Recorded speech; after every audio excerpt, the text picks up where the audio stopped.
Kapag gusto ko, I grab it. I make it mine. I want you to be mine, Carol. Dear Amihan Stories presents Love at First Kiss. Written by Clover Daffodil. Anong ibig sabihin nito? Hindi makapaniwalang tanong ni Carol pag uwi niya sa bahay ng mga magulang niya. Gulatan na palingon sa kanyang mga magulang, pati ang kanyang kapatid, nakatabi ang fiancé niya. They were being intimate bago niya inagawang atensyon ng lahat. Pero ngayon, ay umaarte ang dalawa na parang walang nangyaring ganoon. Carol, akala ko ba hindi ka makakauwi? Lumapit ang kanyang ina. Siyempre, uuwi ako. Birthday mo, di ba? Pero hindi ka naman kasi nagsabi. Dapat sana tumawag ka muna sa pupunta ka dito, anak. Pagka siyang natawa, hindi naman talaga yun ang issue. Hindi ko sinabi kasi gusto ko kayong isurprise. Pero ako palang masusurpresa. Sabay na napatayo si Eric, ang fiancé niya, at si Sanya, ang kapatid niya. Lumapit si Sanya at doon pa lang ay nakita na niya agad ang humihingin tawad na ekspresyon nito. Ano to ha? Hindi kayo nagsabi na iimbitahan niyo pala si Eric? Babe, birthday ng mama mo. I was just here to celebrate it with her. Pasensya na kung hindi ko sinabi sa'yo. Akala ko kasi alam mo. Paliwanag ni Eric. Nang harapin niya ang dalawa ay biglang itinago ni Eric si Sanya sa likod nito na para bang pinoprotektahan nito ang kapatid niya. Wala pa akong ginagawa. Natatakot ka na agad. Carol, wala siyang kasalanan dito. Pagtatanggol ni Eric sa kapatid niya. Mas sumama ang tingin niya. Anong meron sa inyo ni Sanya? Nasasaktan niyang tanong. What do you mean? Anong meron sa inyo ni Sanya? Wala. Teka, iniisip mo ba na may namamagitan sa amin ng kapatid mo? Carol, she's your sister. How could you make an assumption like that? So, parang ako pa ngayon ang mali. Wag niyo nga akong ginagawang tanga. Nakita ko pagpasok ko pa lang para siyang linta na nakadikit sa braso mo. Sinusubuan mo pa nga siya eh. Okay, this is completely a misunderstanding. Yung nakita mo, I was just being a brother to her. Si Sanya, parang kapatid ko na siya. Diyos ko naman, Eric. Kapatid? Mas matanda pa nga siya sa'yo ng ilang taon. Lumipat ang tingin niya kay Sanya. Bakit ka nagtatago? Takot ka? Harapin mo ko. Ano? Ang sweet-sweet mo sa akin tuwing uuwi ako? You're my sister. Malaki ang respeto ko sa'yo kasi ate kita. Tapos ganitong gagawin mo sa akin, walang hiya ka? Umaki siyang susugurin nito pero agad na humarang si Eric. Carol, tama na. Sumusobra ka na. Birthday ni Tita Claire ngayon. Pwede ba next time ka nalang magdrama? Drama? Drama lang sa'yo to? Hindi niya makapaniwalang tanong. Nagsimulang lumandas ang mga luha sa mata niya. Mariin niyang ikinuyom ang kamao saka nagkaroon ng lakas ng loob na sampalin si Eric. Eric, are you okay? Agad na nag-alala si Sanya.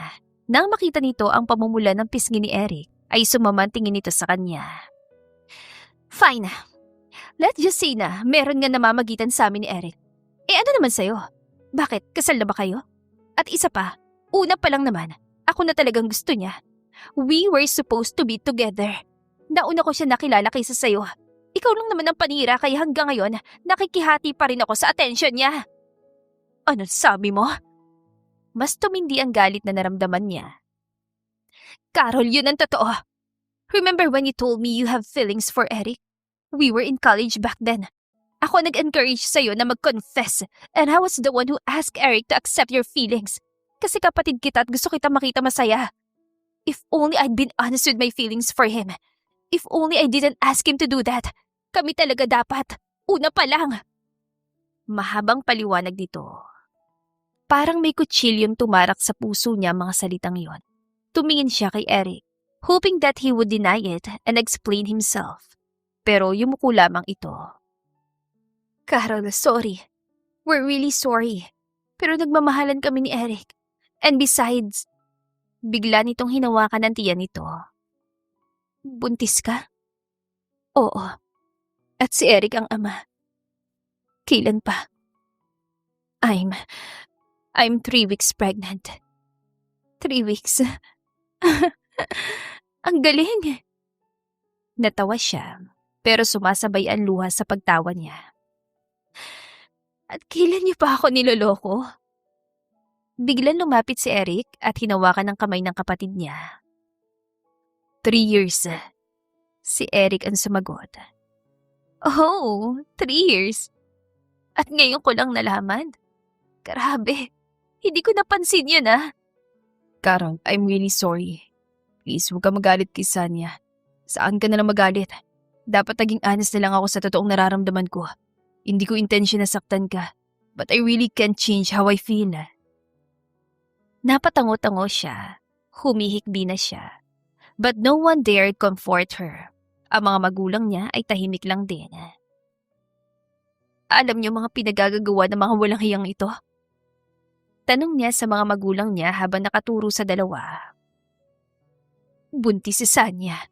At alam mo naman how much we really want a grandchild. At isa pa, sino ba kami para pigilan ng 2 taon nagmamahalan, anak? Sagot ang nanay niya. Hindi niya iniisip ang mararamdaman ko. Carol, Sanya is fragile. Alam mo naman that she has a diagnosed major depressive disorder at may history siya ng self-harm ideation. Kaya natatakot kami na baka may mangyari sa kanya kung paglayuin namin sila. Paliwanag naman ng papa niya.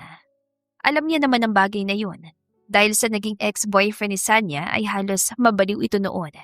Pero bakit tila ito lang ang nakikita ng mga magulang niya? Paano naman siya? So, that's why you tolerate their cheating. Now I understand. Kaya pala buo niyong ibinigay sa kanyang company. You didn't let me work there kasi ayaw niyo masapawan ko siya. Kasi baka kung ano na naman ang gawin niya sa sarili niya. Sa kanya niyo ibinibigay ang lahat ng magagandang bagay. Tapos ako, palaging tira-tira. You even let her cheat with my fiancé. Nabuntis pa siya habang nalalapit ng kasal namin ni Eric. Hinayaan niyo lang na mangyari yon kasi mas mahalaga sa inyong nararamdaman niya. You didn't even care how I feel. Mas may pakikay sa kanya kasi tingin niyo mahina siya at mas kailangan niya ng aruga at atensyon. At ako, you didn't even give me a slight bit of care. Kasi tingin niyo malakas ako at kaya ko mag-isa. Carol. Sinubukan siyang hawakan ng mama niya pero umatras siya. Huwag mo kong hawakan. Madiin niyang sabi, sa kaisa-isang pinagmasdan ng mga taong nagtraidor sa kanya. Congrats! At magkakaanak na kayo. At happy birthday, ma. Sorry sa istorbo, Pwede niyo na ulit ituloy ang kasiyahan niyo. Sarkastiko niyang sambit, saka tumalikod at malalaki ang hakbang na nilisan ng bahay na minsan niyang naging tahanan at ngayon ay isa ng masamang bangungot sa alaala niya. Agad siyang sumakay sa kotse niya at mabilis yung pinatakbo. Ang totoo, hindi niya alam kung saan siya pupunta. Wala siyang balak umuwi. Mas bumilis ang pagpapatakbo niya. Ang gusto niya lang gawin ngayon ay mag-drive ng mag-drive. Ang kaso, biglang huminto ang kotse. Paulit-ulit niya yung sinubukang paandarin pero ayaw gumana. Palagi naman yung nangyayari. Luma na kasi ang kotse niya at kailangan ng palitan. Sumakto pa na nasa kalagitnaan siya ng tulay kung saan halos walang tao. Inis niyang nahampas ang manibela bago nagpas siya na lumabas ng kotse at humarap sa tulay kung saan tanaw ang tubig. Payapa ang agos ng tubig at para bang magnet na inaanyayahan siyang sumabay sa agos niyon. Kapag ba nawala na siya, mawawala na rin ang lahat ng sakit na nararamdaman niya? Ginawa naman niya ang lahat para mapansin at pahalagahan ng mga magulang niya. Naging mabait naman siya sa ate niya. Naging caring at mapagmahal na girlfriend sa boyfriend niya. Ngunit pinagtaksilan pa rin siya. Why does she always have to work hard para lang mahalin? Kailangan ba talagang paghirapan yun? Mariin siyang pumikit habang patuloy ang pag-agos ng mga luha niya. Nagsimula siyang pumatong sa railing at pumunta sa kabilang side. Maliit na espasyo na lang ang naaapakan niya. Kaunting urong lang na mga paa niya ay pwede na siyang mahulog. Anong ginagawa mo? Magpapakamatay ka ba? Biglang may nagsalita sa likod niya. Isang lalaki. Sumandal ito sa railing habang may sigarilyo sa bibig. Huwag mo akong pipigilan. Bakit naman kita pipigilan? Sige lang, tumalon ka. Parang walang pakialam na tura ng lalaki. Hahayaan mo lang akong tumalon? Wala ka bang puso? Sabi mo, di ba, huwag kitang pigilan? Pero kahit na. Pinili mong gawin yan, kaya anong karapatan kung pigilan ka? Pag pinigilan naman kita, tatalon ka pa rin, di ba? Ang taong depressed, hindi nagagana na maayos ang isip nila. Wala nang salita makakapigil sa kanila. Kung ganon, pwede bang tumalikod ka? Ayoko naman tumalon habang may nanonood sa akin na para bang isa tumagad na palabas. Bakit naman ako mag-a-adjust? Kung gusto mo, hintayin mo na lang ako matapos manigarilyo, saka ka tumalon. Sambit nito habang nilalaro-laro pang usok sa bibig.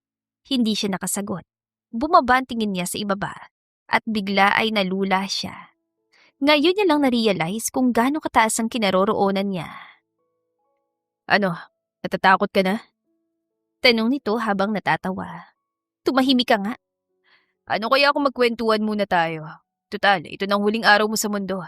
Sabi mo sa akin lahat ng sikreto mo at sumpain mo lahat ng taong nanakit sa'yo. Ayoko nga. Sino ka ba? Mamaya, ipagkalat mo pa eh. Mamatay ka na, kaya bakit mo pa iisipin yun? Teka nga. Oo nga no. Bigla siya napalingon sa lalaki. Oh, di ba? Kaya sabi mo na sa akin, sinong crush mong celebrity? Anong pet peeve mo? Pinaka nakakayang ginawa mo sa buong buhay mo. Pinakamabigat mong kasalanan. Mga pagsisisi mo. At anong gusto mong sabihin sa mga taong nanakit sa'yo? Anito na mukhang excited sa chismis. Tumagal ang titig niya sa lalaki. Tinatansya kung dapat niya ba talagang sundin ang sinabi nito. At siya nga pala, kapag tumalon ka dyan, pwede ko bang hanapin ang katawan mo?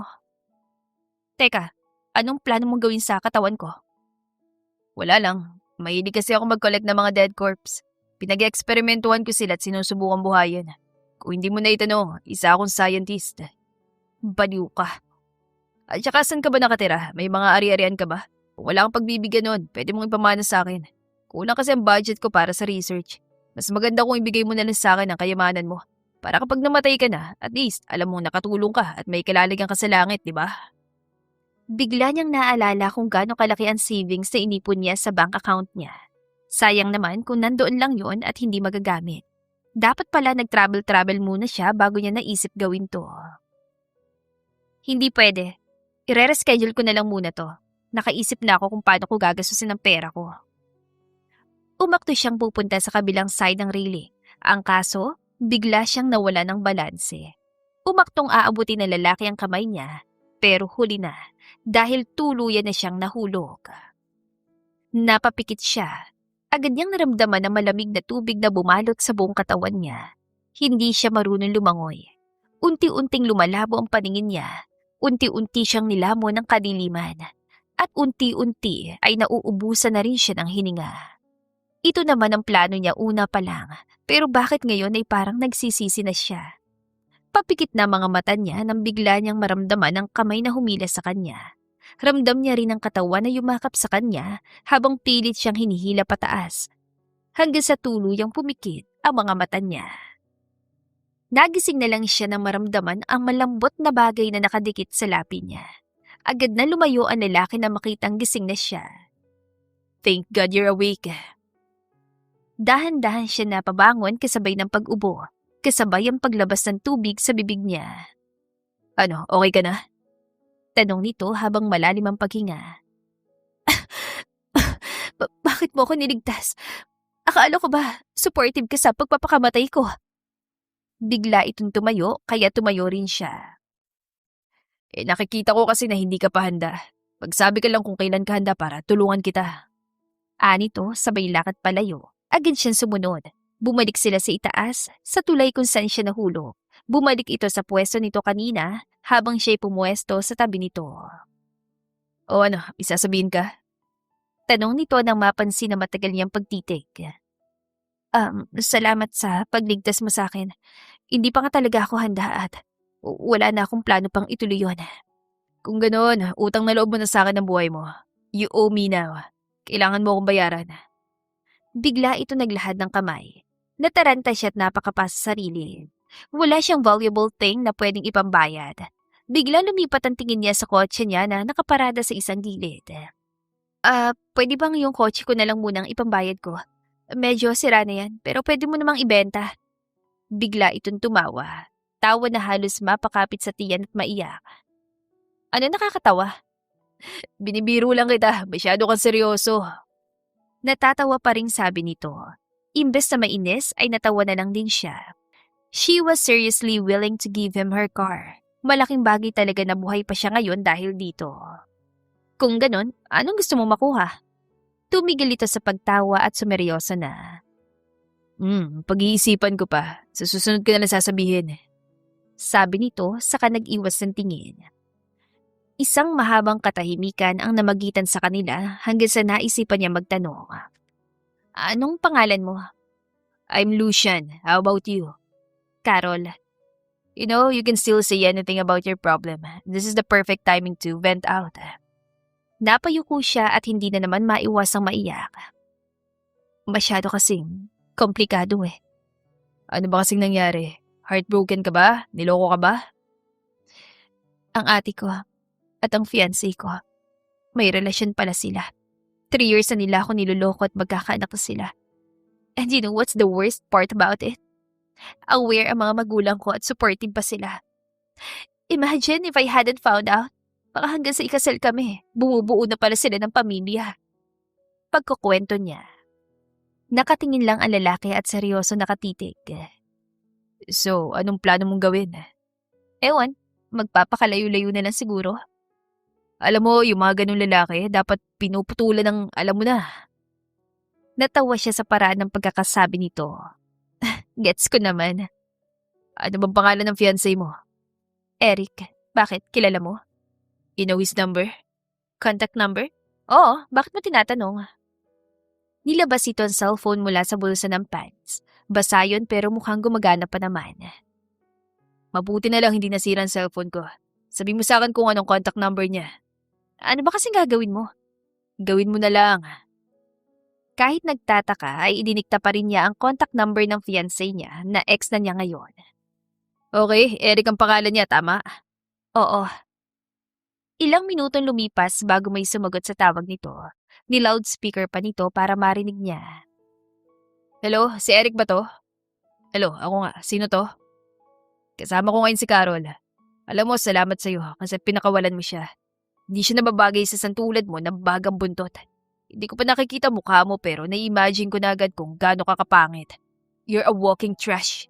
Hanggang dito, amoy na amoy ko nabubulok mong pagkatao. Teka, sino ka ba? Hindi na importante kung sino ako. Ang isang babaeng tulad niya ay nararapat sa lalaki na aalagaan at mamahalin siya ng buong puso. She's the girl I've been admiring for years. Para sa akin, isa siyang bituin na mahirap abutin. And if I do, it's worth it. Kaya salamat sa'yo kasi alam mo kung saan nararapat ang isang basura. Yun ay sa babaeng pinili mong ipalit kay Carol. Sa basurahan. Hoy, sino ka ba? Ang kapal na mukha mo sabihin yan. Agad itong pinatay ang tawag bago binalik sa bulsa ng pants ang cellphone at muling humarap sa riling. Bakit mo ginawa yon? Hindi niya makapaniwalang tanong. Ang mga ganun lalaki, hindi dapat iniiyakan. Hindi nila deserve ang kahit konting luha mula sa isang magandang babaeng tulad mo. Sa susunod na makita mo siya, umarte ka na hindi mo siya kilala. O kaya ipakita mong mas masaya at maayos ang buhay mo mula nung maghiwalay kayo. Sabi mo kanina sa cellphone, you've been admiring me for years. Totoo ba yun? Siyempre hindi. Hindi naman kita kilala eh. Ngayon lang tayo nag-meet. Sinabi ko lang yun para ipakita sa kanya na hindi lang siya nag-iisa lalaki sa buhay mo. Yun pala yun. Salamat ulit Nakakatawa yung sinabi mo kay Eric. Natatawang sabi niya. Biglang tumunog ang cellphone niya. Tumatawag si Eric. Agad niyang pinindot ang decline button. Kasunod niyon ay sunod-sunod ang messages na natanggap niya mula rito. Nasaan ka? Where the hell are you? Were you with another guy? Mag-usap tayo. I want to clear things out. I realized that I already fall in love with you. Hindi ko pala kayang mawala ka. Can't we start over? Paninindigan kong anak namin ni Sanya but it doesn't mean that we have to cancel the wedding. Mas lalo siya natawa sa nabasa. Hinarap niya kay Lucian ang screen at sabay silang natawa. Baliw palang lalaking to Alam mo, ngayon ko lang na-realize na wala naman talaga siya magagandang qualities bilang boyfriend. Ang pangit naman pala ng taste mo kung ganun. Sobrang pangit. Nakakadiri palang imagine na makakasama ko siya sa pagtanda. Grabe, mabuti na lang nalaman ko agad na maaga. Kasi kung hindi, baka pareho siyang nagkaroon ng anak sa amin ng ate ko. Mahal na mahal pala nilang isa't isa. Kung sana una pa lang naging totoo na sila sa nararamdaman nila. Akalain mo yun? Pinagmukha pa akong kontrabida. 5 years and 6 months in a relationship. Imagine how long they've been betraying me behind my back. Ang sabi nila, 3 years ago nagsimula ang relasyon nila. Pero duda ako. Malamang una pa lang naglalandian na sila. Mahabang turan niya habang ang lalaki ay seryoso lang na nakatingin sa kanya. Hindi niya namalayan na habang sinasabi niya yon ay tumutulo na pala ang mga luha niya. Agad niyang pinunasan ang mukha niya, pero bigla nitong inabot ang pisngin niya at ito mismo ang nagpunas ng luha niya. Huwag ka nang umiyak. Balang araw, matatagpuan mo rin na lalaki na handang ibigay ang lahat para sa'yo. Isang lalaki na mamahalin ka ng buong puso at hindi ka iiwan kailanman. Sambit nito habang may tipid ng ngiti sa mga labi. Hindi niya alam kung anong nagtulak sa kanya nang bigla siyang tumingkayad at inabot ang labi nito. Hinalikan niya ito ng matagal. Nang maghiwalay ang mga labi nila, ay diretso ito nakatingin sa kanya. Lucian seemed shocked yet couldn't say anything. Pinilit niyang ngumiti kahit ramdam niya ang kahihiyan sa ginawa niya. Salamat sa mga comforting words na sinabi mo. Sige, aalis na ako. Paalam niya sa kapatakbong tinungo ang kotse niya. Mabuti na lang at nakisama sa sakyan niya dahil napaandar niya yon. Sa kabilang banda, matapos umalis ni Carol, ay ilang segundo pang nanatili si Lucian sa kinatatayuan niya. Ramdam niya pa rin ang labi nito sa labi niya. Hindi niya inasahan ang pangyayaring yon. Lumingon siya sa direksyong dinaanan nito. Sana pala'y hiningi niya ang numero nito. She's interesting. Bulong niya. Kumawala ang ngiting kanina pa niyang pinipigilan. Ilang minuto pa siyang nanatili bago siya nagdesisyong umalis na rin sakay ng kotse niya. Umuwi siya sa villa niya. Naligo, kumain, nanood ng TV, naglaro ng online game at kung ano-ano pa. Ngunit sa bawat pagkakataong maari sanang ilihis sa ibang isip niya, ay bumabalik yon sa eksenang hinalikan siya ng dalaga. Napahawak siya sa labi niya. How could she be that bold? Ngunit hindi niya rin maiwasang mabahala. Sa dami ng babaeng pwede niyang paginteresan, doon pa talaga sa babaeng kagagaling lang sa breakup. Biglang tumunog ang cellphone niya. Agad niya yung sinagot. Si Dominic ang tumatawag, ang pinsan niya. Hey bro, kumusta? Bati niya. I'm fine, hindi ako makatulog. I'm so excited for my wedding tomorrow. Natawa siya. Hindi niya inakalang manggagaling yon sa isang cold-hearted CEO na hindi naman talaga marunong pagdating sa babae. Pero ngayon ay ikakasal na ito. Tumawag ka talaga para lang sabihin yan? Of course not. Tumawag ako para inggitin ka. Mag-asawa ka na rin kasi. Muling rumihistro sa isip niyang imahe ni Carol. Actually, may nagugustuhan akong babae, pero hindi ko alam kung saan ko ulit siya makikita. So, it's an organic encounter. Alam mo bro, kung kayo talaga, gagawang tadhana ng paraan para magkita kayo ulit eh. Really? I just hope I wouldn't see her trying to jump off the bridge again. Huh? Bakit naman siya tatalon sa tulay? Wala. Anyways, advance congratulations on your wedding day. See you tomorrow. Bye. Sabi niya at agad nang pinatay ang tawag. Sinubukan niyang matulog ng gabing yon, ngunit kahit anong gawin niya, ay paulit-ulit na nagre-replay sa utak niya ang imahe ng dalaga at kung paanong lumapit ang mukha nito para halikan siya. Samantala, pag-uwi ni Carol sa apartment niya ay agad siya naligo. At habang dinadama ang lamig na tubig na dumadali sa katawan niya, ay hindi na naiwasang maglakbay ang isip niya. How could she shamelessly kiss a stranger? Teka, ano nga ulit ang pangalan niya? Leshen, Lucan, Lucian. Tama, Lucian ang pangalan niya. Di bali na nga. Total, hindi na rin naman kami magkikita. Bigla siya napahawak sa labi niya. Hanggang ngayon, dama niya pa rin yung lambot at init ang labi nito. Mariin siya napailing. She shouldn't have that kind of thought. Tinapos na niya ang pagligo. Habang nagpapatuyo ng buhok ay biglang tumunog ang cellphone niya. Tumatawag ang best friend niyang si Elise. Agad niya yun sinagot. Hello, Elise? Hi, Carol. Gusto ko lang i-remind ulit na bukas ang kasal ko. Makakapunta ka naman, di ba? Napangiti siya kahit sa loob-loob niya ay parang muli na naman siyang nawawasak. Sabay silang nangarap ng best friend niya na ikasal sa taong mahal nila, ngunit mukhang hindi na mangyayari yon para sa kanya. Siyempre naman, pupunta ako. Masaya ako na ikakasal ka na. Advance congratulations. Ikaw rin, advance congratulations. Sa susunod na buwan na rin ang kasal niyo ni Eric, di ba? Oo, pero baka marisked ng kaunti. Ganun ba? Excited ka pa naman tapos marerisked? Ganun talaga, medyo busy pa kasi eh. Carol, may problema ba? Ha? Bakit mo naman naitanong? Para kasing hindi ka okay. Hindi niya alam kung paano sasagutin yun. Ganoon ba talaga kahalata na hindi siya okay? Hindi niya rin naman kasi masabi na break na sila ni Eric. Ayaw niyang malungkot ito para sa kanya, lalo na't ikakasal na ito bukas. Ano ka ba? Ayos lang ako. Medyo pagod lang pero salamat sa pag-alala. Basta magsabi ka lang kapag may problema ha. Nandito lang ako palagi para sa'yo. Huwag mo muna nga ako masyadong isipin. Ang isipin mo yung kasal mo. After yung ikasal, bigyan mo ko ng maraming inaanak ha. Ay, inaanak ka dyan. Wala pa nga kaming kasal, sahanin mo ka na agad. Doon din naman ang punta nun eh. At saka diba may binigay ako mga lingerie sa'yo? Isot mo yun sahanin mo na. Siguradong mababalo na sobra sa yung asawa mo. Asawa agad? Hindi pa nga kami kasal, diba? Anong hindi? May marriage contract na kayo, diba? Inuna kanyang pakasalan sa papel at ngayon gusto ka na niya makita maglakad sa altar. Ang swerte mo kay Mr. Velasco. Swerte ako sa kanya. Oo na, ikaw nang pinagpala sa lalaki. O siya, ibababa ko na. Matutulog na ako at matulog ka na rin ha. Kailangan mo ng beauty rest para maganda ka sa kasal nyo. Okay, good night. Good night. Pagkababa ng tawag ay pinilit niyang matulog sa kabila ng mga nangyari ng araw na yon. Kinabukasan ay maaga siya nagising at nag-ayos para sa kasal ng best friend niya. Naka-pink dress siya at sinimplahan lang ang makeup. By 8 o'clock ay handa na siya at dumiretso na sa venue. Simple lang ang kasal. Garden wedding yon. Ayon sa hiling ng bride, walang masyadong abay at diretsyong seremonya agad.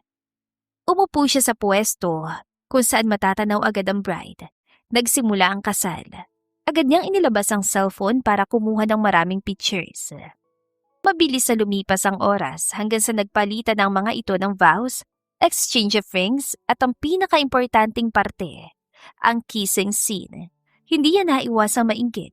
Pangarap niya rin yun. Mariin niyang ipinilig ang ulo. Hindi siya dapat malungkot. Kasal ngayon ng best friend niya, dapat masaya siya. Matapos niyon ay nag-picture taking na. Sinanyasan siya ng kaibigan na lumapit. Congratulations! Bati niya paglapit sabay yakap dito. Thank you! Tumingin siya sa groom nito. Alagaan mo yung best friend ko ah. Kapag nalaman kong pinayak mo ulit siya, patay ka sa akin. Pagbabanta niya sa pabirong tono. Nagkatinginan ng newlyweds at sabay na natawa. Nagkaroon kasi ng malalang misunderstanding ang dalawa noon at isa siya sa naging dahilan para magkaayos sa mga ito. Of course, I wouldn't. Pwede mo akong kalbuhin kung mangyari man yun. Sakay na lalaki sa biro niya. Oh, Elise, narinig mo yun? Magsabi ka lang sa akin kapag sinaktan ka niya at kakalad ka rin natin siya sa barbershop. Muli niyang biro, sabay-sabay silang natawa. Halika na, magpicture na tayo. Imbes ay sabi ni Elise. Tumabi siya sa bride. They made a lot of poses hanggang sa biglang may isang pamilyar na lalaki ang pumasok sa entrance. Gusot pansuot ito at magulong buhok na parabang kagigising lang. Oh, nandito na palang pinsan ko. Lucian, come here.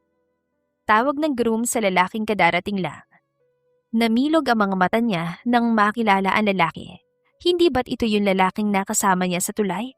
At pinsan ito ng groom? Nang tumingin ito sa kanya ay kumunot din ang noon nito. Agad siya napayuko at nilamon ng hiya. She believed their paths wouldn't cross again. Pero ano ito at wala pa yatang 24 hours ay nasa harap na niya itong muli. Bro, congratulations! Bati ni Lucian sa groom. Thank you. Pasensya na, huli ako nakarating. Traffic kasi sa daan eh. That's fine, at least you came. Wife, you haven't met him yet. Siya nga pala si Lucian, ang pinsan ko. And Lucian, my wife, Elise. Ay, Mrs. Velasco. Anito sa nangaasar na tono. Namula ang mukha ni Elise. Nako, Elise na lang, nakakahiya. Mahihain talaga itong asawa ko. At teka nga pala, ito nga pala si Carol, ang kaibigan niya. Biglang nalipat sa kanya ang tingin ng lahat. Hindi niya magawang salubungan ng tingin ni Lucian. Paulit-ulit na bumabalik sa isip niya ang ginawa niyang paghalik dito. I didn't expect to see you here. Bati ni Lucian sa kanya. Bumakas ang pagtataka sa mukha ng mag-asawa. Teka, magkakilala kayo? Gulat na tanong ni Alice. Oo, kahapon lang kami nagkakilala. Kabado niyang sagot. Paano? At doon siya nahirapan sumagot. Paano niya ba sasabihin na muntik na siyang mamatay kahapon at si Lucian ang nagligtas sa kanya? Nasiraan siya ng kotse, tapos saktong nadaanan ko siya. Tinulungan ko siyang ayusin ang kotse niya.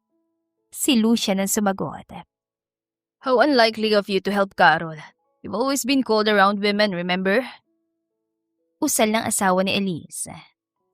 Hindi naman palagi, it's just that Bigla itong lumingon sa kanya at ngumiti ng tipid. she caught my attention. Umawang ang bibig niya. Her heart suddenly wanted to burst out. Parang sasabog sa sobrang lakas ng tibok ng puso niya. Nanatiling tahimik ang kaibigan niya, pero halata rin ang gulat sa mukha nito. Ang alam kasi ng kaibigan niya ay sila pa ni Eric. Well, anyway, aren't you all gonna take a picture? Ani Lucian. Alright, sakto ang dating mo. Sumali ka na sa amin. Sige. Akala niya ay pupunta ito sa tabi ng groom, pero hindi. Diretso itong pumunta sa tabi niya. Okay, dikit pa kayo ng konti. Sigaw ng photographer. Sumiksik pa siya ng bahagya kay Alice. Sir, sumiksi ka pa ng konti sa girlfriend mo. Turo nito kay Lucian. Agad siya namula. Gusto sana niyang linawin ang misunderstanding, pero nagsimula na mag-flash ang camera. Ramdam niya ang pagdikit ng balikat nila ni Lucian. Hindi man lang siya makagalaw. Kahit ang paghinga niya ay parang bilang na. Nang matapos ang picture taking, ay bumalik na sila sa kani-kanilang upuan.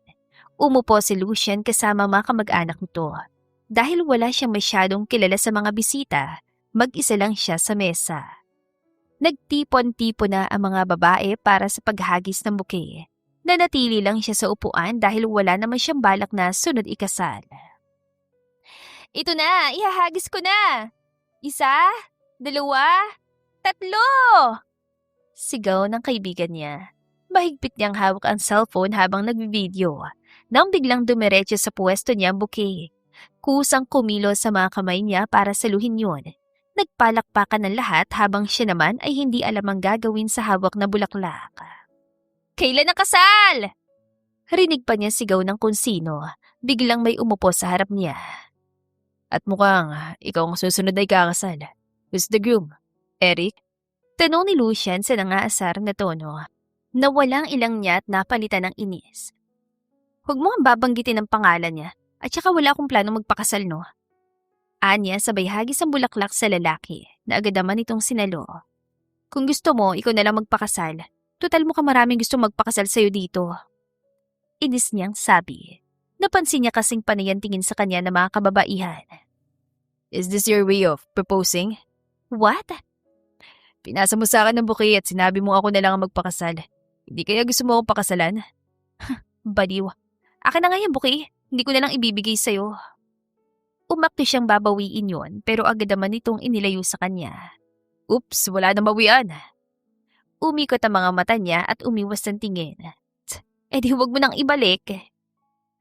Pinilit niyang huwag itong lingunin kahit ramdam na ramdam niya ang titig dito. He didn't even bother to hide his desire for her. Totoo ba talagang interesado ito sa kanya? Kumusta ang pakiramdam mo? Bigla nitong tanong. Bakit mo na itanong? I just wanted to check on you. Mukha lang ako sira ulo, but I genuinely care about you. Bakit? Kasi tingin mo, ulitin ko yung ginawa ko kahapon? Saan dun? Kumunot ang noon niya sa tanong nito. Anong saan dun? Syempre yung pagbabala kong pagpapakamatay. Akala ko yung pagalik mo sa akin kahapon eh. Agad na uminit ang mukha niya sa hiya. Balak na sana niyang kalimutan iyon at umastang hindi talaga nangyari. Pero bigla naman itong binanggit. Huminga siya ng malalim at nilingon ito. Sorry, I'm really sorry for suddenly kissing you. Ang totoo, hindi ko rin alam kung bakit ko yung ginawa eh. Maybe because I felt really sad and heartbroken and I wanted to feel wanted. Yung halik na yon, it didn't mean anything. Nadala lang talaga ako ng emosyon ko. Kaya sorry na, okay? Mapapatawad mo naman ako, di ba?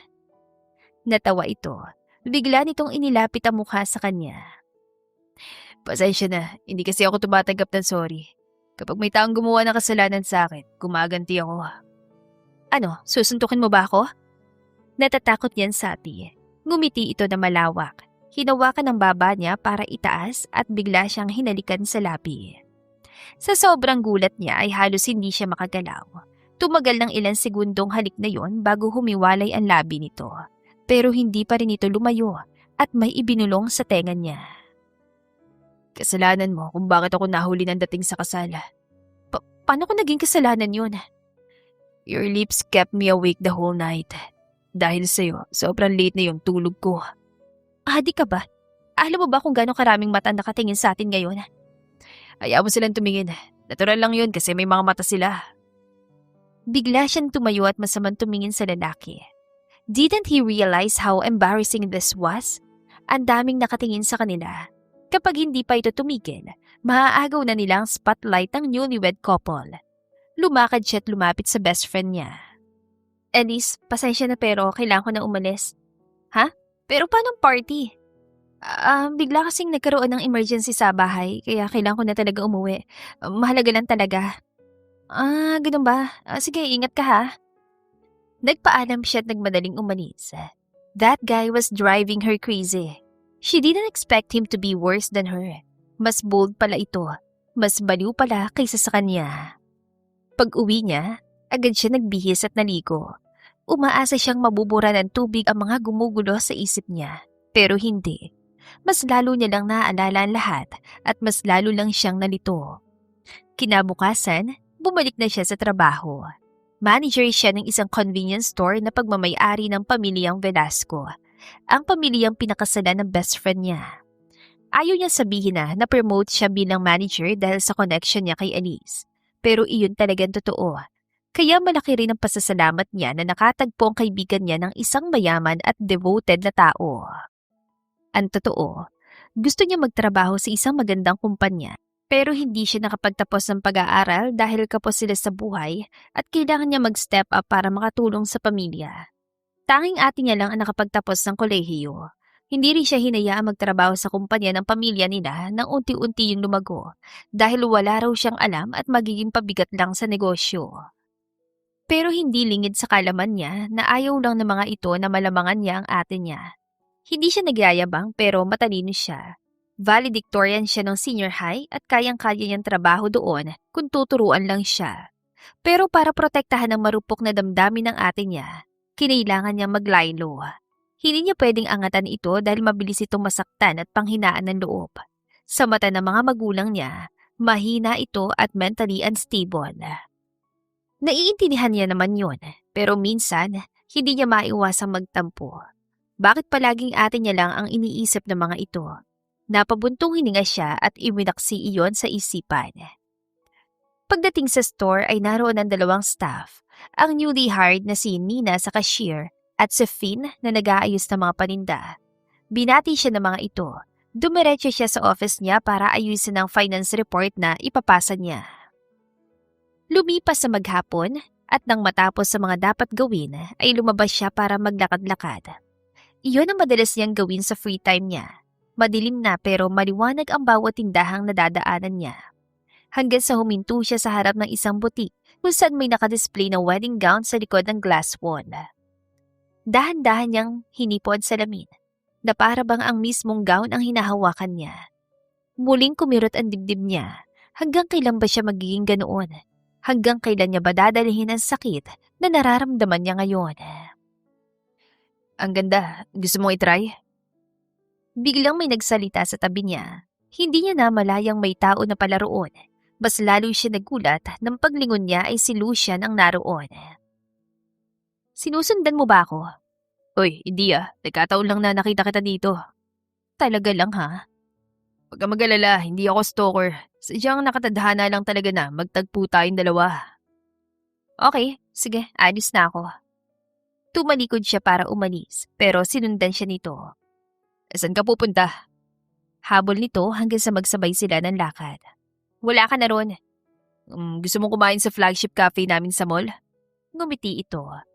May lavender-infused cake kami. Isa yun sa best products ng company ko ngayon. Available na siya. Low-key promoting your product, tsaka company. Akala ko ba scientist ka? Joke lang yun. Naniwala ka talaga na scientist ako? Sinungaling ka pala eh. Kung ganun, sasabihin ko na lahat ng totoo tungkol sa akin para naman makilala mo ko. Hi, I'm Lucian Del Valle, 33 years old. Single at nagkaroon ako ng 2 relasyon during my college days. Mas binilisan niya ang lakad. Pero dahil mahahaba ang binti ni Lucian ay walang kahirap-hirap itong nakasunod sa kanya. My family owns a business. It's a legitimate company. Operations, trading, and services. Matagal na yun sa industriya. Hindi ko siya sinimulan, pero ako na yung nagpapatakbo ngayon. I actually graduated with a pre-med degree since I originally planned to become a psychiatrist. Business was never really my first choice. So, bakit hindi mo tinuloy? Tanong niya. I was an only child. Ako lang ang inaasahang magmamana ng negosyo. Bilang mabuting anak, sino ba naman ako para tanggihan ang nag-iisang kahilingan ng mga magulang ko, di ba? Why do you want to be a psychiatrist? That's a good question. Gusto kong maintindihan ng tao. Kung paano sila mag-isip, bakit sila nasasaktan, bakit sila sumusuko sa buhay. Doon siya napahinto. Hinarap niya si Lucian habang nakakross sa mga braso sa dibdib. Now, I understand why you're being close to me. Gusto mo lang akong pag-aralan. Gusto mo akong maintindihan kung bakit ako nasasaktan at kung bakit gusto kong sumuko nung araw na yon. You were just trying to be a psychiatrist kasi yun ang first choice mo. Hindi ka naman licensed, kaya lubayan mo na lang ako, okay? Sabi niya bago muling tumalikod at magpatuloy sa paglalakad, pero sadyang makulit si Lucian at sumunod pa rin. Para sa akin, hindi naman ganun yun. Marami na ako nakitang tulad mo, but I just turn a blind eye kasi hindi ko naman sila responsibilidad. Tulad mo, tulad ng iba, may bigat din naman akong dinadala. Fine, whatever. Hindi man ako psychiatrist, pero pwede mo akong pagsabihan ng mga problema mo. Makikinig ako. Alam mo ikaw, madaldal ka pala talaga. Ayaw mo ba sa madaldal? Gusto. Gusto kitang sapakin. Wow, ganyan ang mga type ko. Matapang. Ay, ewan ko sa'yo. Bumilis ang lakad niya. Sakto namang nakarating na sila sa store. Diretso siyang pumasok. Agad siyang binati ng cashier na naiwan sa counter. Dito ka nagtatrabaho? Tanong ni Lucia na nakasunod pa rin sa kanya. Ako manager dito. Nice, manager. Magkano to? Tanong ni Lucian habang may hawak na bote ng alak na kinuha nito sa shelf. Lumapit siya para tignan ang presyong nakapaskil sa bote. Wala ka bang mata? Yan o, $7.99. Bakit hindi na lang ginawang 800? Di tanungin mong may-ari. Manager lang naman ako dito. Huwag mong nilalang ang pagiging manager. Maganda't mataas ang posisyon yun. Natigil siya sa sinabi nito. Nag-flashback sa isip niya ang araw na na-promote siya at masayang binalita yon kay Eric. Imbes na matuwa, sinabi nitong manager lang naman sa isang convenience store at wala raw dapat ipagmalaki doon. It was the first time someone recognized her for that. Bakit natahimik ka? Nagtatakang tanong ni Lucian matapos ang ilang segundo. Wala. Sabi niya saka tumalikod at pumasok na sa office niya. Pag-upo ay sinubsob niya mukha sa mesa. She couldn't help but grip her shirt tightly where her heart was. Bakit ganon? Ang bilis ng kabog ng dibdib niya. She shouldn't feel this way. Nasaktan na siya. Ayaw na niya masaktan pa ulit. Nang sumunod na araw, nakatanggap siya ng mensahe mula kay Lina, ang staff niyang naka-morning shift. Hindi raw ito makakapasok sa trabaho dahil sinugod sa ospital ang magulang nito. Agad naman niya itong naintindihan at pinayagan na mag-day off. At dahil ayaw naman niyang mag-double time ang naka-night shift na staff, siya na lang ang pumalit. Namiss niya rin kasi ang ganong klase ng trabaho, kaya wala iyong problema sa kanya. Inilaan niyang kalahating araw sa pagbabantay ng store, hanggang sa may isang taong pumasok na parang naglalakad sa runway. Natulala siya ng ilang segundo, hanggang sa ma-realize niyang si Lucian pala yun. Agad itong lumapit sa kanya habang nakangiti. Hi dear cashier, pwede ba ako makabili ng sigarilyo? Sigarilyo? Anong brand? Malboro, isang kaha. Sige, teka lang ah. Taranta siya habang hinahanap yon. Ayos ka lang ba? Bigla nitong tanong sabay abot sa noon niya. Ha? Ayos lang ako, bakit? Parang may lagnat ka, namumula ka. Sabi nito. Agad yan tinanggal ang kamay nito na nasa noon niya dahil mas lalo lang siyang nahihiya. Ano ka ba? Ayos lang ako. Ito na yung sigarilyo mo. 200 ang isang kaha. Here. Nagabot ito ng 1,000. Agad na yung kinuha at nagbilang ng panukli. Mahilig ka bang manigarilyo? Bigla niyang naitanong. Yes, why? Ayaw mo ba sa taong naninigarilyo? Bakit? Kung sasabihin kong oo, titigil ka? That's hard, pero susubukan ko. Napamaang siya rito. She didn't even care if he smoked or not, but he took it seriously. Ano pa bang ayaw mo? Tanong nito. Wala na, ito na yung sukli mo. Siya nga pala. Free ka ba sa Sabado? Bigla nitong tanong. Ha? Bakit? Gusto kitang yayain ng date. Date? Bakit naman? Hindi pa ba obvious na gusto kita? Kumabog ng paulit-ulit ang dibdib niya. Halata naman talaga na may gusto ito sa kanya, pero hindi niya inakalang magiging ganoon ito ka-open sa nararamdaman nito. Saan mo naman ako dadalhin? Sa puso ko. Haha, ang corny. Pumeke siya ng tawa, pero sa totoo lang, kinilig ang buong sistema niya. Biro lang. Natatawang sabi nito. Gusto lang kitang dalhin sa farm namin. Marami kang makikita magaganda ron. Siguradong malilibang ka. Pag-aari niyo yun? Oo, soon enough, magiging pag-aari mo na rin yun. Kung pakakasalan mo ko. Paki ko sa farm mo. Sabi niya pero ngumiti. Pero sige, free naman ako sa Sabado. Great, saan ko yan can I get your number? Para text-text na lang. Sige. Tinipa niya number sa phone ng lalaki. At saan kita pwedeng sunduin? Alam mo ba yung Apollo apartment? Doon kasi ako umuupa. Hintay mo na lang ako sa Mariana Store, yung tindahan sa gilid ng apartment. Okay then, see you on Saturday, Carol. Yeah, see you. Kumaway ito habang nakangiti habang tuluyang umalis. Na mag-isa na lang siya ay agad niyang nasapo ang dibdib. Hindi niya alam kung bakit tila hindi mapakali ang puso niya tuwing kaharap si Lucian. Parang palagi na lang siyang kinakabahan. Ang weird. Pagsapit ng Sabado, hindi niya inaasahan ang pagdating nito ng sobrang aga. 7:00 pa lang ng umaga na makatanggap siya ng mensahe na nasa tindahan na raw ito at naghihintay. Kaya naman nagmamadali siya nag-ayos. Pagpasok niya sa kotse nito ay napansin niyang may hawak pa itong pagkain. Tila nag-drive-thru pa sa isang fast food chain. Pasensya na, natagalan ako. Anya rito. At least dumating ka pa rin. Kumain ka na? Hindi pa, mamaya na lang siguro. Here, I bought this for you. Sabi nito sabay patong ng isang paper bag sa hita niya. Kumain ka habang nasa biyahe tayo. Hindi ba madudumihan tong kotse mo? Ayos lang, pwede ko namang ipalinis pagkatapos. Okay, salamat dito. Hindi na siya nakatanggi dahil nagugutom na rin naman talaga siya. Paunti-unti lang siyang kumakain dahil nakakahiya sa katabi niya. At dahil tahimik, ay hindi niya maiwasan lingunin si Lucian. Nakasuot ito ng pulang leather jacket. May mamahaling relo sa kanang kamay at medyo magulo ang buhok na lalong bumagay dito. Nakasuot pa ito ng sunglasses na parang action star sa mga palabas. She wanted to catch a glimpse of his eyes dahil isa yon sa mga nagustuhan niya. Expressive at parang tuta na nang hihingi ng atensyon. Pero kapag nagtatagpo naman ng mga tingin nila ay nahihiya siya. Bumaba ang tingin niya sa ilong nitong matangos, pati sa labi nito. Bumalik sa isip niya 2 beses na naghalikan sila. She couldn't help but replay it in her mind.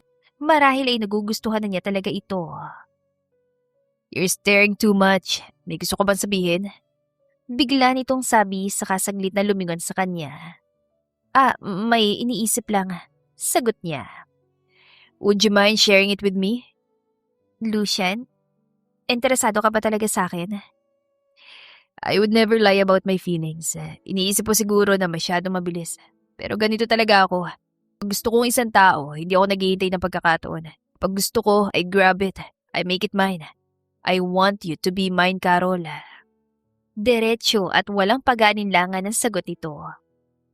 Baka naman iniisip mo lang na isa kong bagay na gusto mo makuha. Is that how you see it? Hindi ko alam. Mahirap kang basahin. Maraming anyo ang pagmamahal. And the form I'm shaping is the kind of love where you feel safe and sound. Where I can make you happy. And where you won't feel sad anymore. Safe and sound? Hindi niya maiwasang ikumpara ang uri ng pagmamahal na sinasabi nito sa past relationship niya. Ibang uri ng pagmamahal ang naranasan ko sa kanya. Hindi ko alam na pwede palang ganyang pagmamahal. Hindi mo dapat sinasanay ang sarili mo sa ganun trato sa'yo. Tama ka. Kaya kung may pagdududa ka pa sa nararamdaman ko, then just let me love you. Just let me take care of you. Mararamdaman mo rin yan kapag handa ka na. Sa ngayon, sigurado akong marami pang gumugulo sa isip mo at naiintindihan ko yun. Seryosong tono ni Lucian. Parang hinahaplos siya ng bawat salitang binibitawan nito. Sa unang pagkakataon, naramdaman niya na may taong totoong nag-aalala at nagmamahal sa kanya. Hanggang sa tuluyang huminto ang kotse sa isang hindi pamilyar na lugar. Mula sa labas, agad niyang natanaw ang kumpol ng iba't ibang uri ng bulaklak. Nagmadali siyang bumaba, hindi maitago ang excitement. Parang paraiso sa gandang lugar. Presko ang hangin at humahalo doon ang halimuyak ng mga bulaklak. Did you like it? Nakangiting tanong ni Lucian. Ano lugar to? Ang ganda! Excited niyang sabi. Humarap ito sa kanya na nakabukas ang dalawang palad. Welcome to Siraw Flower Garden. Isa itong operational flower farm. Ito yung core business namin. Dito nagsimula ang lahat, hanggang sa lumago ang negosyo. Bigla itong lumapit at hinawakan ng kamay niya. Halika, libutin natin ang lugar. Naglakad sila sa mahahabang hanay ng mga bulaklak. Kita mo yung nasa unahan? Celosia at sunflower yan. Cut flower production sila. Inaani by stem. Ginigrade ayon sa habat quality. Tapos, dinideliver sa florist, even suppliers at minsan sa wholesale buyers. Pumitas ito ng isang tangkay ng sunflower at ibinigay sa kanya. Hindi ba kayo malulugi kung pipitas ka lang basta? Seryoso niyang tanong, natawa ito. Kahit pagawin pa kita ng flower shop, hindi kami malulugi. Ay yabang? Natatawa niyang sabi. Nagpatuloy sila sa paglalakad. Kapag hindi pumasa sa quality control ang bulaklak, hindi namin ibinebenta. Kahit maganda sa mata, kailangan pasado sa standards. Hindi rin pala madali ang negosyo niyo. Napatingin siya sa mas makulay na bahagi ng farm. Paano naman yung nasa itaas? Ornamental section yun. Yung mga bulaklak na yun, hindi agad pang-ani. Pero mahalaga sa branding at marketing. Yan ang nagpapakita sa buyers kung ano yung kaya namin palaguin. Tumigil sila sa tabi ng greenhouse. Yan ang greenhouse facility. Dito ginagawa ang seed propagation at nursery stage. Controlled ang temperature, humidity at irrigation. Para maiwasan ang losses, kailangan consistent ang conditions. Binuksan ni Lucia ng pinto at pumasok sila sa loob. Agad niyang napansin ang mga halamang nakahanay sa mga paso. Ang maliliit na halaman na to, eventually, ililipat sa open field para sa cut flower production. Tulad ng celosia at sunflower. Inaani by stem, graded, tapos dinideliver sa florist at events. Kapag hindi consistent ang growth dito sa nursery, mahirapan kami sa harvesting schedule at sales. Napatango siya. Hindi niya inaasahan na magkakaroon siya ng interes sa mga bulaklak. Ang dami rin palang risk para gawing magandang isang bagay. Tama ka, kaya may costing, forecasting at inventory management. Kapag mali ang timing ng ani, lugi. Kapag nasobra ng tanim, sayang. Naglakad sila malapit sa compost area at tool shed. Itong mga plant waste naman, ginagawa naming organic compost. Muli siyang tumango sa ngumiti. Ang dami kong natutunan sa'yo. Alam mo kanina hindi talaga ako nag-e-expect. Akala ko dadalhin mo ko sa isang factory, pero hindi pala. Na-surprise mo ko na sobra. I know that girls love flowers, kaya dito kita dinala. At isa pa. Seryoso nitong sabi. Alam kong apektado ka pa rin hanggang ngayon. Kailangan mo ng change of scenery. Gusto kong ipakita sa'yo na malawak ang mundo at marami kang makikita magagandang bagay. Hindi ka dapat magstay sa isang lugar na alam mong hindi ka na pinapahalagahan. Ang buhay parang bulaklak. Kailangan ng pag-aalaga para maging maganda at healthy. Kapag pinabayaan, nalalanta. Huminga ito ng malalim bago nagpatuloy. I'm not saying you need someone right now. Alam kong kaya rin gumanda ng bulaklak mag-isa. Someday, you'll shine on your own because you're strong and brave, Carol. Alam mo, yan ang mga salitang gustong-gusto ko marinig. Salamat at dinala mo ko rito. Sobrang ganda ng lugar na ito. At ngayon, parang mas magaan ang pakiramdam ko. Mabuti kung ganun. Kapag nalulungkot ka o may pinagdadaanan, pwede kang bumisita rito. Mas maganda to kaysa pumunta sa tulay. Natawa siya sa sinabi nito. Wala naman talaga akong balak pumunta ron. Nagkataon lang na nasirang sasakyan ko. May biglang tumikhim mula sa tapat ng pinto. Sabay silang napalingon ni Lucian. Lo, Tawag ni Lucian sa matandang nasa pinto. Napako siya sa kinatatayuan at hindi alam ang gagawin. Nakaramdam siya ng hiya. Parang pumasok siya ng walang paalam kahit kasama naman niya si Lucian. hindi ka nagsabi na pupunta ka rito. Sabi na matanda. Biglaan lang pulo. Sagot ni Lucian. Sino ba yung kasama mong dalaga?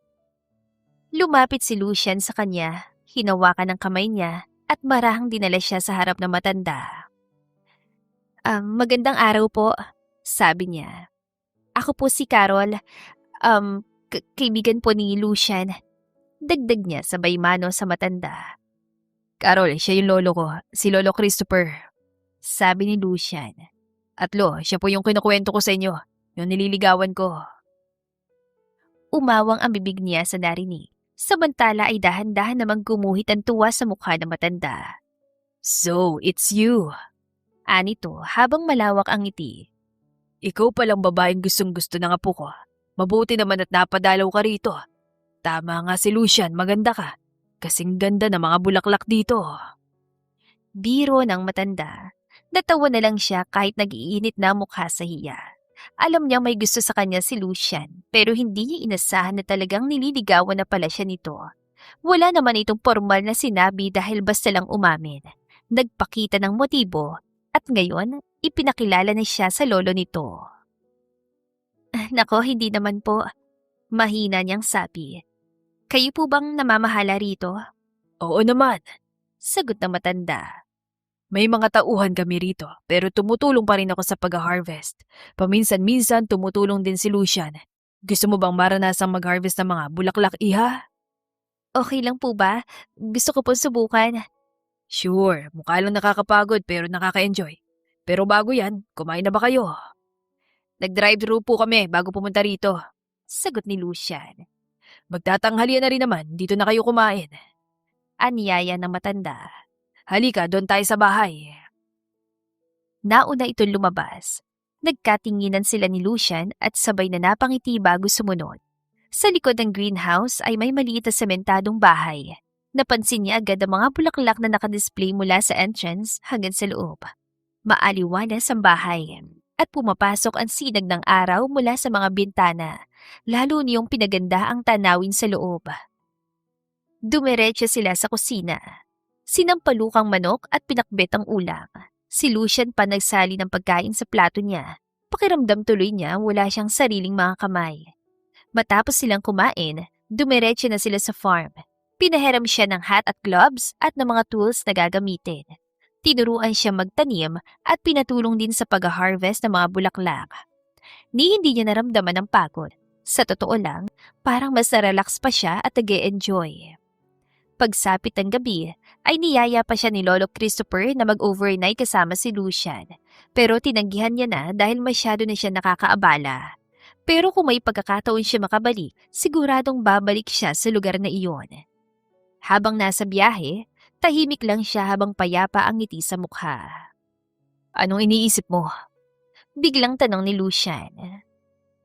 Iniisip ko lang kung gaano kagandang environment na kinalakihan mo. Siguro ang childhood mo puno ng memories na nagtatakbo ka sa haning ng mga bulaklak, tama ba? Natatawa niyan sabi. Natawa na lang din ito habang nagdadrive. Bata pa lang ako, pinagtrabaho na ako ni Lolo sa farm. Imbes daw na maglaro sa putikan, magtanim na lang daw ako. Pagkukwento nito, natawa siya habang ini-imagine yun. Sigurado masaya ang childhood mo. Ikaw, anong klaseng childhood na meron ka? Balik nitong tanong. Doon siya natigilan. May masasayang alaala rin naman, pero karamihan sa buhay niya ay masasakit na. Malayong malayo iyon sa buhay na kinagisnan ni Lucian. Ayos lang kahit hindi mo sabihin. Kung wala kang maisip na masasayang alaala, gagawa tayo ng marami. Talaga? I promise, I'll make you happy, Carol. Seryosong saad nito. Napalunok siya at napayuko. Sa totoo lang, he already made her happy. Sobrang saya ng puso niya ngayon. Salamat, sabi niya. Maya-maya lang ay huminto ng kotse sa tapat ng apartment niya. Hinubad niya ang seatbelt habang si Lucian ay tila may inaabot sa backseat. Bago pa siya makababa ay bigla itong may inabot na kumpol ng iba't ibang klaseng bulaklak. Pinitas ko mga yan sa farm. Hindi ko alam kung ano yung favorite mong bulaklak, kaya iba't ibang uri ang pinitas ko. Namilog ang mga mata niya habang dahan-dahang kinuha mga bulaklak. Ang ganda, sobrang ganda. Bakit parang naiiyak ka? Hindi ah. Agad niyang kinapa ang mga mata at sa kanya lang napansin ang pagtulo ng mga luha niya. Hey, are you okay? Agad itong hinawakan ang mukha niya at ito mismo nagpunas ang luha sa pisngi niya. Ayos lang. Alam mo ba, ito yung unang beses na nakatanggap ako ng bulaklak. You mean? Never pa ako nakatanggap ng bulaklak mula sa taong yun. Huwag na nating pangalanan kung sino. Sabi niya sa ngumiti. Kaya salamat dito ah. Niyakap niya ito na mahigpit at agad ding kumalas. Sige, bababa na ako. Bye Lucian, salamat sa paghatid ah. And take care. Anya habang bumababa mula sa sasakyan. Kinawayan niya ito habang palayo bago tuluyang pumasok sa loob ng apartment niya. Excited yan tinanggal ang nalantang bulaklak sa flower vase at nilinis yon sa kanilagyan ng tubig. Maayos niyang inilagay sa vase sa mga bulaklak na ibinigay ni Lucian. Pinuwesto niya yon sa gitna ng isang cabinet sa sala, kung saan makikita niya agad mula sa kusina o kahit paglabas niya ng kwarto. Gusto niya na palagi niya makita yon. At just looking at it, para bang bigla na lang susulpot ang mukha ni Lucian. Napangiti siya. Lucian is just like a flower, beautiful, and it can make her feel at peace. Nang sumunod na mga araw, nagbago ang routine niya. Paggising, i-check niya agad ang cellphone dahil walang mintis siyang binabati na magandang araw ni Lucian. He would ask about her day and what her plans were. At kapag nasa trabaho naman, tumutulong ito kapag may bagong delivery na stock at sasabay ito sa pagkain sa oras ng break niya. Nalaman niya rin na tumigil na ito sa paninigarilyo. Mahirap pigilan ng addiction, pero nagawa nito. Hindi siya makapaniwala na talagang gagawin nito iyon para sa kanya. At tuwing gabi naman, ihahatid siya nito pa uwi. Kakain sila sa labas at pagmamasdan ng mga bituin sa kalangitan. Ganoon lang palagi ang routine nila. Pero minsan naman ay may mga surprises ito. He wouldn't make a day without making her smile. Parang bawat araw, kailangan may aabangan siya. It was Saturday in the afternoon when she decided to say yes to him. This time, siya naman ang mangsusurprise. Nag-message siya dito na magkita sila sa isang restaurant kung saan siya nagpa-reserve.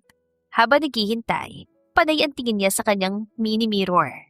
Hanggang sa naramdaman niya na may taong nakatayo sa gilid niya. Agad siya napangiti. Akala niya ay si Lucian yon pero hindi. Naglaho ang ngiti sa mukha niya na makita si Eric. Carol, I didn't expect to see you here. Kumusta ka na? Iba na ang itsura nito, namayat at lubog ang mga mata. Ibinalik niya ang salamin sa bag at tumayo para harapin ito. Maayos ang buhay ko, kaya hindi mo na kailangang isipin ako. Hanggang ngayon ba galit ka pa rin sa akin? Ngumiti siya, ngiting walang bakas ng galit. Hindi.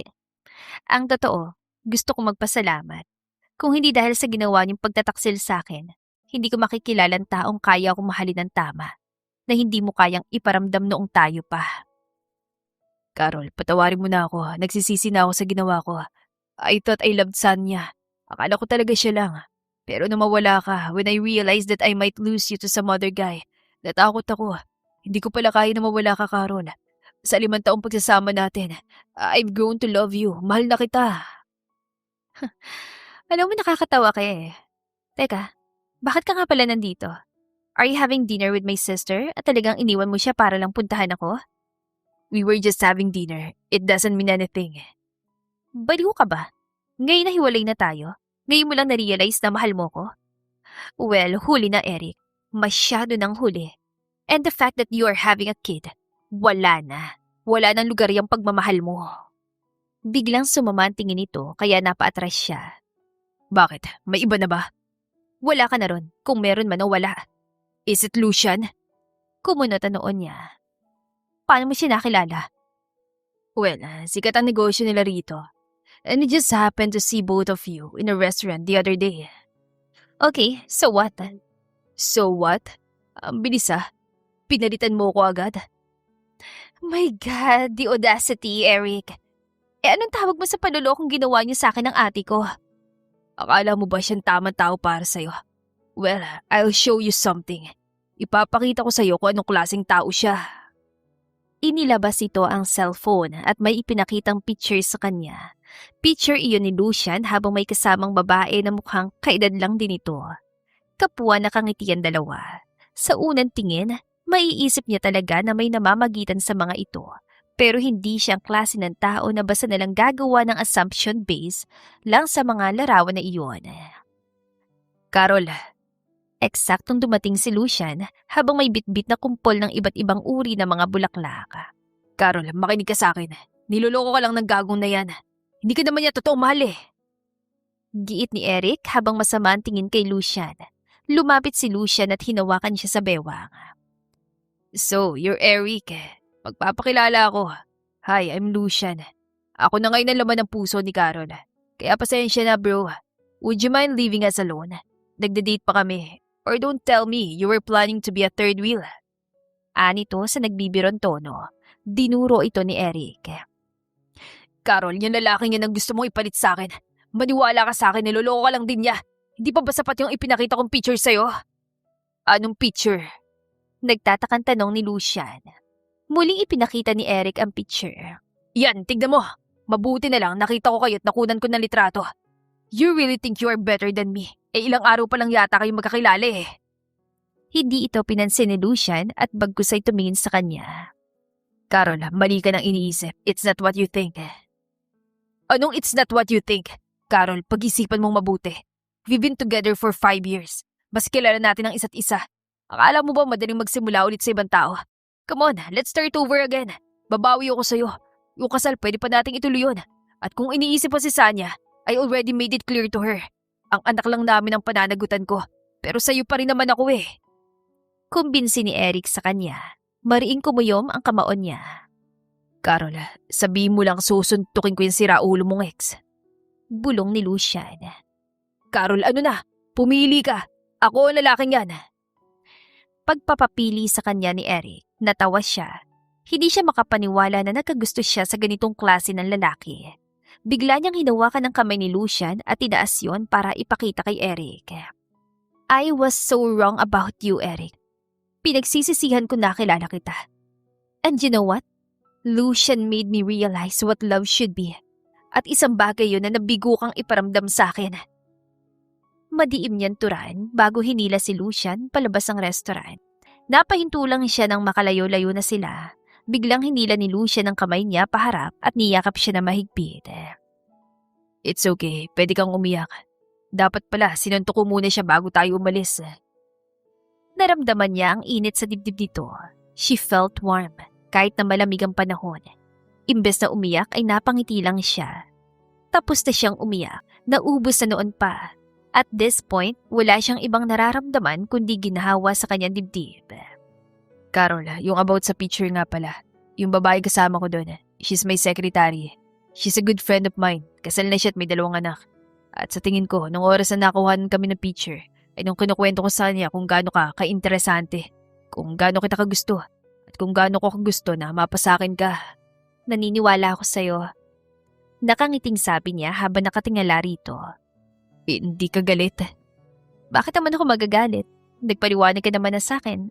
At sa tingin ko naman, hindi ka ganong klase ng lalaki. Hindi mo naman ako sasaktan, di ba? Hindi, Carol. Aba, dapat lang no. You seem like you already got over him. Akala ko iiyak ka. Marami ako na-realize dahil sa'yo. Masyado kong ibinaba ang sarili ko para sa pagmamahal na akala ko. Totoo. Pero ngayon, Huminga siya ng malalim bago nagpatuloy. Lucian, I feel like a flower blooming in your care. Kaya, can I be your flower? Ang ibig mo bang sabihin? Sinasagot na kita. Napakurap ito hanggang sa lumawak ang ngiti at bigla na lang siyang binuhat at inikot-ikot. Natawa siya habang pinaghahampas ito ng mahina sa balikat. Ibaba mo nga ako! Nakakahiya pinagtitinginan tayo ng mga tao! Huminto ito at saka siya ibinaba. Carol, mahal na mahal kita. Sobra mo akong pinasaya ngayon. I for sure won't forget this day. Ako rin, mahal din kita, Lucian. Bigla nitong sinapo ang magkabilang pisngi niya at dahan-dahan ay naglapit ang mga labi nilang dalawa. So, this is love. She thought love had to be too painful, na kahit sobrang sakit na ay titiisin niya para sa taong akala niya ay mahal din siya. She thought love is turning a blind eye to something that hurts her, hoping she can change it. She thought love is forgiving and setting aside her feelings for his peace of mind. She thought love had to be painful and draining. Not until she met Lucian. Love shouldn't have to be that way. Hindi ba dapat umaangat tayo at mas gumaganda? Hindi dapat tayo nakakaramdam ng bigat sa dibdib kapag kasama natin ang mahal natin. Love shouldn't be asking for assurance. Love shouldn't feel like losing her confidence. Love shouldn't feel like questioning her worth. Lucian made her realize how love should be. Ganoon palang pagmamahal. Mararamdaman niya lang bigla na nasa safe place siya. He was the one who brought out the best in her. He made her see the beauty kahit na puro masasakit ang mga makikita niya. Hindi rin nagtagal ay nagpakasal silang dalawa. Hindi niya inimbitahan ang pamilya niya. Hindi pa rin niya napapatawad ang mga ito. Marahil ay darating din siya sa punto ng pagpapatawad, ngunit hindi pa yun ngayon. 1 taon lang ang lumipas ay biniyayaan na sila ng anak. Hindi niya pa rin akalaing ang taong nagsalba sa kanya sa tulay ang makakasama niya habang buhay. The end. Kung nagustuhan niyo ang aming istorya, ay huwag kalimutang mag-like at subscribe. Salamat sa pakikinig. To God be the highest glory. Hanggang sa muli. Paalam!